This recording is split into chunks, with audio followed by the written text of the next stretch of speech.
Hello everybody, my name is Petr Koutný and today let's follow another beautiful chess game coming from the famous chess tournament of the chess world, Tata Steel Tournament 2023, and today let's watch a beautiful fight between two chess stars. White is Fabiano Caruana and black is world chess champion Magnus Carlsen, up to me one of the strongest and famous chess player in chess history. Magnus lost 2 games in this tournament, so he has to fight and he has to beat nearly everybody to get a chance to win this tournament, and he's going to beat today strong Fabiano Caruana with black pieces, and that's exactly the topic of this game, how Magnus is beating Fabiano Caruana with black pieces.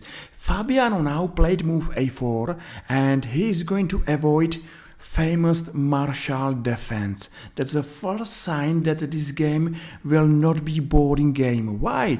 Because even c3 should allow black to play martial attack, but martial attack is famous for 2 reasons. The first, theory lines are here terrible long and maybe for lots of people terribly complicated, but at the end used to be draw.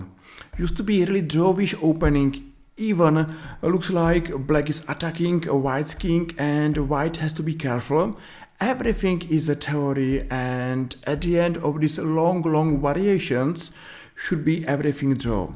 So maybe that was the first sign that Fabiano Caruana is not playing for draw, and he believed that he could beat today Magnus Carlsen.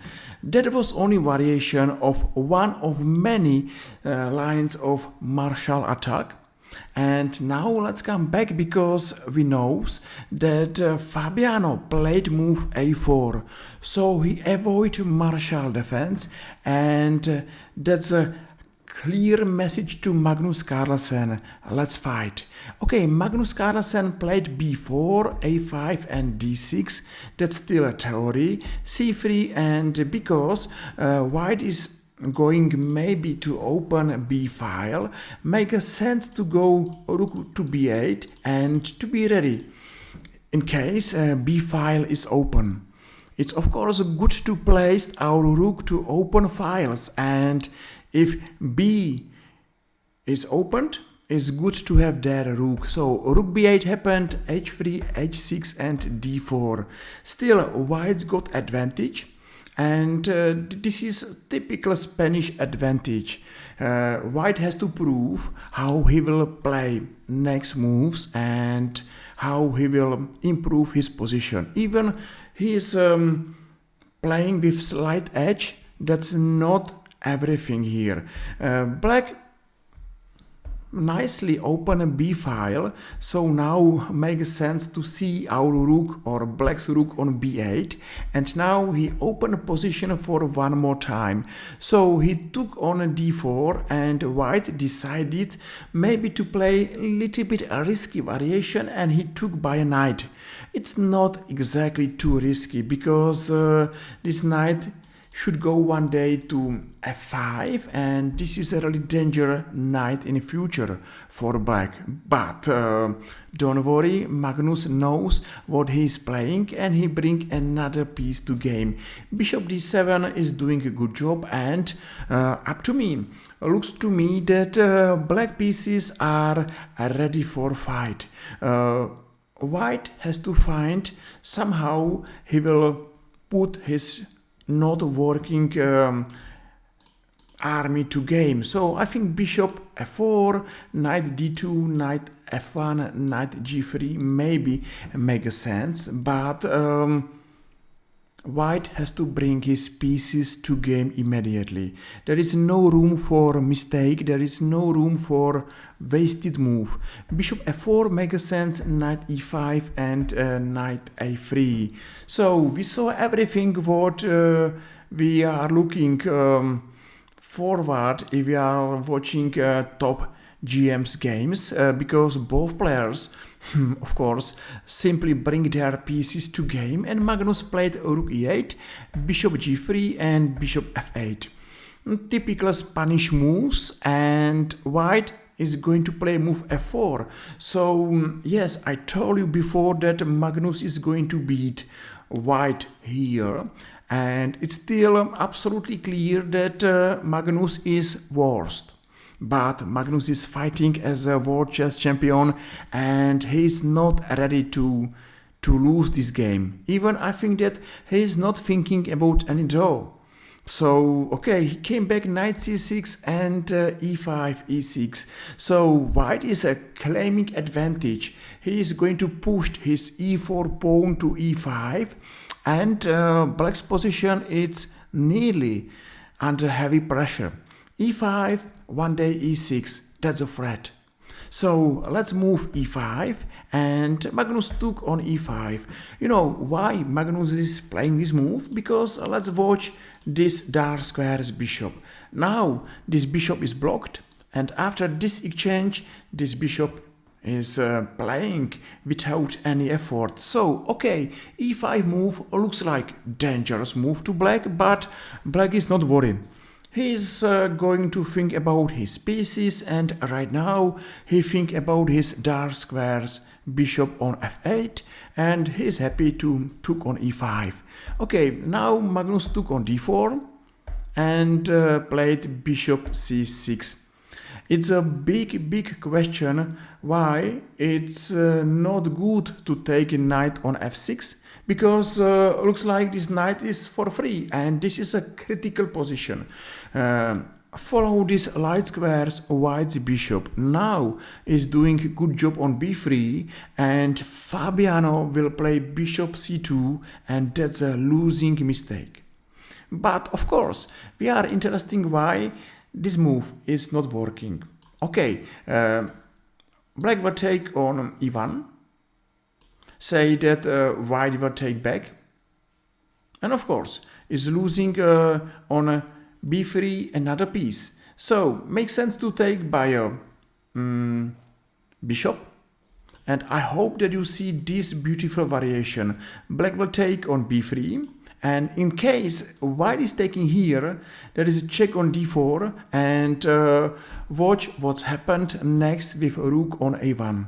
This rook is lost, and white's position is nearly lost. Two bishops in open position and too many threats, and that's the reason why even hanging a knight on f6, it's not for free. So bishop c6, that was a, I think, nice move, and that was something maybe what Fabiano missed, because he played bishop c2. Maybe the best move here is a queen c2. And I think that this game should follow bishop b4. e6 is a beautiful move. You know, e6, I love this move because there is no room for defense and only for attack. So still it's not clear if white's got advantage or black. I think that this position is double-edged, and say that this variation is nice. Okay, at the end, check here, and maybe this position is level, and maybe not, but that was the right way how to play this game, and unfortunately white missed this variation. And one more time, what's important here, here exactly he played bishop c2, and that's a losing mistake. You know, now let's follow amazing moves. Magnus Carlsen played a queen d5, and that's, I think, missed something here, Fabiano Caruana, because mate on a g2 is completely changing the game. Okay, what to play? Maybe you think that a queen e2 makes sense. Yes, but if white is going into e2, is going exactly under this rook, so black is not hurry to jump somewhere with this knight, and rook b4 makes sense, and here is a hanging pawn. If this pawn is falling down, white is falling down. So, okay, this variation will tell you that everything is wrong, and without this pawn and without maybe on knight on a3 everything is bad. So Fabiano Caruana is fighting and he played rook e2. Let's watch another beautiful move. Magnus Carlsen is going to attack pawn on d4, what looks like the biggest white's weakness. And if this pawn is falling down, white is falling down. Okay, still not good to take knight on f6 because here, okay, we are playing rook b4, and if white is taking on f6, is black is exchanging the rooks, and later on he is taking on d4, and of course somewhere he is winning the rook on a1. That's the reason why everything is working well for Magnus Carlsen, and since now till end, that's only Magnus who is playing for victory. Okay, white came to h2, and now finally one pawn fall down. Queen b1 and knight e4. Maybe it's stronger to play knight h5, sorry. And okay, that's a different story, but doesn't mind anything because even after knight e4, black is winning. So white exchange, another exchange, and with every next exchange, it's absolutely clear that white's got not compensation for missing pawn.